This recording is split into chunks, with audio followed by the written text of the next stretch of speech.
First का ये है आपका फर्स्ट बी का डस्ट ऑफ स्नो। डस्ट का मतलब होता है धूल और स्नो का मतलब होता है जो लिखी है आपकी रॉबर्ट फ्रॉस्ट ने। छोटी सी कविता है, इसके अंदर बहुत सारी मीनिंग्स और गहराई है। The way a crow shook down on me the dust of snow from a hemlock tree has given my heart a change of food and saved some part of our day I had ruled। इस कहानी के अंदर हम सीखेंगे कि प्रकृति के द्वारा हमें कई ऐसी चीज़ें मिलती हैं जो हमारे दिन जो खराब हो रहा है उसको बदल भी सकती हैं। कई बार ऐसा होता है कि जैसे हम जा रहे होते हैं और बिल्ली रास्ता काट जाती है तो हम क्या बोलते हैं कि अब शगुन है। दिखाया गया है कुछ बुराई वाली चीज़ें हैं जिन्हें हम बुरा समझते हैं, वो भी कुछ अच्छा कर जाते हैं। जैसे इस कहानी के अंदर आपको क्रो मिलेगा, तो क्रो को हम कैसे देखते हैं कि अच्छे पक्षी के रूप में कि बुरे पक्षी के रूप में? हम सब बुरे पक्षी के रूप में देखते हैं। अगर हम आपसे बात करें कि मन में सोचो कोई अच्छे पक्षी के बारे में, तो आपके मन में कौवा आएगा क्या? बिल्कुल नहीं आया, किसी के मन में नहीं आया, क्योंकि कौवे को हमने शुरू से ही एक भद्दी नहर से देखा है, अच्छे के रूप में देख रहे हैं। हम चिड़ियों में कोयल को पसंद करते हैं, आवाज़ मीठी है, तोता को पसंद करते हैं, ठीक है, और भी कई चिड़ियाँ रंग बिरंगी इनको पसंद करती हैं। तो कौवे का कभी ख्याल नहीं आएगा, तो कौवे को हम बुराई के रूप में देखते हैं। लेकिन यहाँ पे कौवा ही एक ऐसा पक्षी है इस कहानी के अंदर, इस पोएम के अंदर, जो ये दिखाता है कि भले ही वो बुराई का प्रतीक है पर वो भी कभी अच्छे भी काम में आ सकता है। तो शुरू करते हैं। पहला स्टेंजा है इसके अंदर, the way a crow shook down on me the dust of snow from a hemlock tree। तो इसमें जो पोएट है वो कह रहे हैं कहीं उनका क्या है मूड खराब रहता है, तो कहीं जा रहे होते हैं, तो क्या करते हैं धतूरे के पेड़ के नीचे। हेमलॉक का मतलब इसमें क्या है, धतूरे का पेड़। हेमलॉक ट्री जो है वो है आपका पॉइजन वाला ट्री होता है भाई। अब इस कहानी के अंदर हम सोचेंगे धतूरे का पेड़ ही क्यों लिया गया भाई, इतने सारे पेड़ हैं, अशोक का पेड़ ले लेते, आम का पेड़ ले लेते, नीम का पेड़ ले लेते, धतूरे का पेड़ ही मिला इन्हें कहानी के लिए। तो उन्हें कहानी को धतूरे के पेड़ से इसलिए जोड़ा क्योंकि इस कहानी को क्या दिखाना चाह रहे हैं, सैडनेस दिखाना चाह रहे हैं या बुराई वाली चीज़ें दिखाना चाह रहे हैं। कि धतूरे का पेड़ कौन पसंद करता है, कोई नहीं, जहरीला पेड़ होता है। तो कहानी में उन्होंने पात्र भी ऐसे लिए हैं और चीज़ें भी ऐसी ली हैं जो बुराई के प्रतीकों या जिनको बुरा मानते आए। तो पेड़ भी उन्होंने कौन सा लिया, धतूरे का पेड़ लिया है। तो कभी जब जा रहे होते हैं तो वो क्या करते हैं, धतूरे के पेड़ के नीचे रुक जाते हैं, बैठ जाते हैं, क्योंकि उनका वो क्या है सैडनेस में रहते हैं, दुखी रहते हैं। तो यहाँ हेमलॉक ट्री को बोला गया धतूरे का पेड़।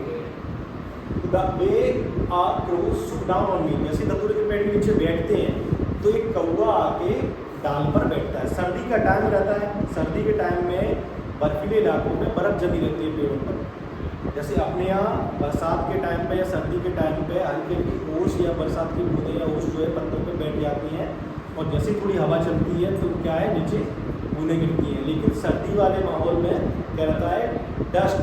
डस्ट बोला है धूल, बर्फ़ की धूल। क्यों बोला है भाई, आइस रहती है वो रहती है कैसी, कठोर रहती है, बिखरी जमती है। लेकिन बर्फीले इलाकों में जो बर्फ़ गिरती है वो कैसी गिरती है, सॉफ्ट गिरती है, धूल टाइप गिरती है। तो वो धूल क्या है पत्तों पे जमा हो जाती है पेड़ पर, और जैसे हवा चलती है तो वो क्या है झड़ती है नीचे। तो वो कह रहा है कभी कि मैं हेमलॉक ट्री के नीचे बैठा हुआ था तो क्या हुआ, एक कौवा आके उस डाल पर बैठता है।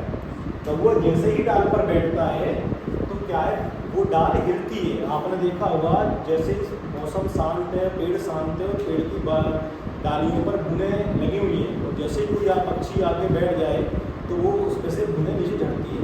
तो वही हुआ, कौवा जैसे ही डाल पर बैठा तो जो आपकी डस्ट जमी हुई थी वो कहाँ गिरती है, ये कभी महाशय के ऊपर गिरती है। तो अचानक से इनको ठंडक महसूस होती है और ये अपना जो दुख था वो भूल जाते हैं। तो कैसे भूल जाते हैं, जैसे हम महसूस करें हम दुखी चल रहे हैं और अचानक से कोई बच्चा मुस्कुराता हुआ क्यूट सा बच्चा आपके सामने से निकल जाए तो आप थोड़ी देर के लिए अपने दुख को भूल जाएंगे, उस बच्चे के ख्याल में डूब जाएंगे। तो यही इनके साथ होता है। प्रकृति नेचर में हमारे आसपास जो भी चीज़ें हैं, कई बार ऐसा होता है कि जो दुख है, जो समस्याएं हैं, जो उलझन है हमारी, वो उन चीज़ों को देख के हम भूल जाते हैं। तो यही सिखाना चाह रहा है, प्रकृति में कई ऐसी चीज़ें मौजूद हैं जिनको देख के हम अपना माइंडसेट चेंज कर सकते हैं। तो यहाँ पे कभी बता रहे हैं कि कौवा जो बुराई का प्रतीक है वो भी हमारा मूड चेंज कर रहा है। कैसे, कि जैसे वो डाली पर बैठता है तो बर्फ़ जैसे उनके चेहरे पे गिरती है तो वो अपनी समस्याओं को भूल जाते हैं। तो समस्याओं को भूल जाते हैं। सुख का मतलब यहाँ पे हिलाना है, क्योंकि यहाँ पे लिखा हुआ है। सरो का मतलब बर्फ, आपका बर्फ है, डस्ट का मतलब धूल है। अगले पैराग्राफ में हम देखते हैं, यहाँ डस्ट को फाइन पार्टिकल्स ने बोला है कि छोटे छोटे बर्फ के टुकड़े रहते हैं।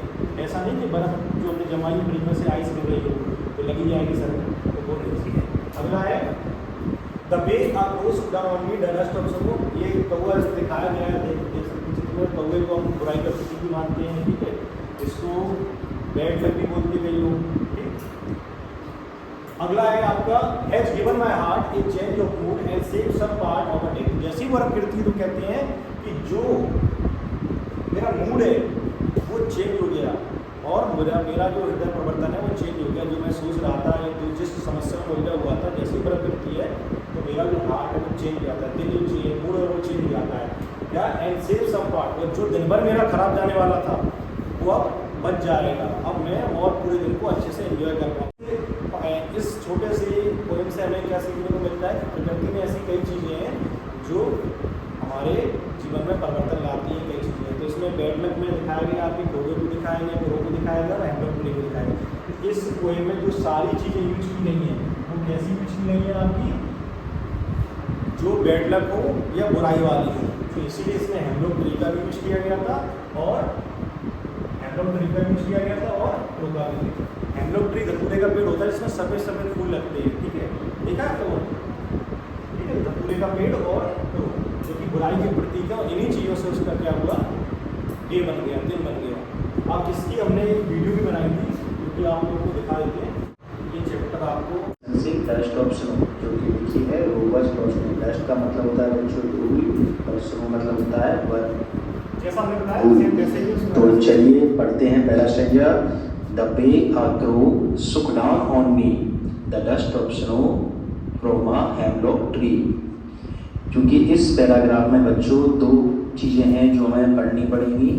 सुक, सुक का मतलब होता है हिराना और हैमलॉक का मतलब होता है धतूरे। तो हैमलॉक ट्री है, धतूरे का पेड़ है। और इसमें कवि द्वारा बताया गया है it is a day of winter, ये विंटर का समय है। The poet is standing under a hemlock tree, जो पोइट है वो जाते जाते एक हैमलॉक ट्री धतूरे के पेड़ के नीचे खड़ा हो जाता है। A crow come to perch on a tree, एक कौवा आता है और एक डाली पर बैठ जाता है। पर्च का मतलब बच्चों PERCH, पर्च का मतलब होता है ऊंचाई पर बैठना। तो कौवा जो है वो आकर एक डाली पर ऊंचाई पर बैठ जाता है। A dust of snow fall on the poem, जो धूल रहती है, डस्ट मतलब आप ऐसे समझ सकते हो बच्चों फाइन पार्टिकल्स, जो छोटे छोटे टुकड़े रहते हैं उनको डस्ट बोलते हैं। ये डस्ट जो फाइन पार्टिकल्स रहते हैं वो बर्फ की धूल है वो पोइट के ऊपर गिरती है।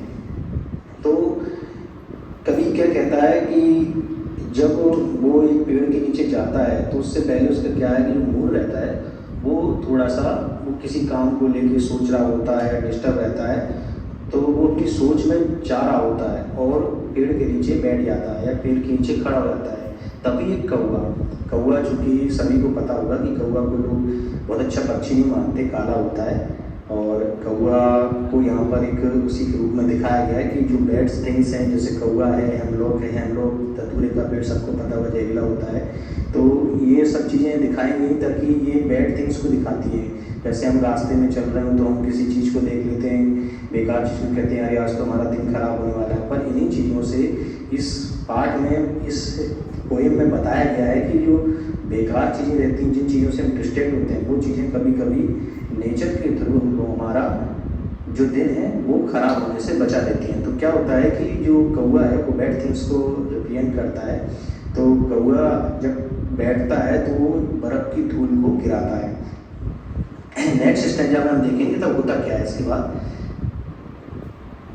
Had given my heart a change of mood and saved some part of a day I had ruled. तो कभी कहता है कि जैसे वो बर्फ़ की धूल उसके ऊपर पड़ती है तो उसका सडनली मूड जो था, वो जो पहले उसका मूड था जो सोच विचार में डूबा हुआ था वो अचानक से चेंज हो जाता है। और कभी कहता है कि मेरा जो दिन पूरा खराब होने वाला था, जिस सोच में मैं डूबा हुआ था या इस परेशानी में था, वो मेरी परेशानी अब इस बर्फ़ की धूल जो गिरने से उसकी सडनली उसका मूड चेंज हो जाता है, वो सारी परेशानियाँ भूल जाता है। तो चेंज ऑफ मूड, उसका अचानक से मूड चेंज आता है। Save some part of a day, जो पार्ट उसका जो खराब होने वाला था या जो पार्ट उसका खराब होने वाला था या जिस सोच में वो डूबा हुआ था, वो पार्ट उसका क्या है, इनका खराब होने से बच जाता है। इसका एक्सप्लेनेशन भी देख लेते हैं। The dust of snow fall on the poet and brings a change of mood in him. His sense of regret is replaced by cheerfulness. Thus, the poet feels that the remaining part of the day is not wasted in a gloomy mood. तो students, इस poem से हमने सीखा कि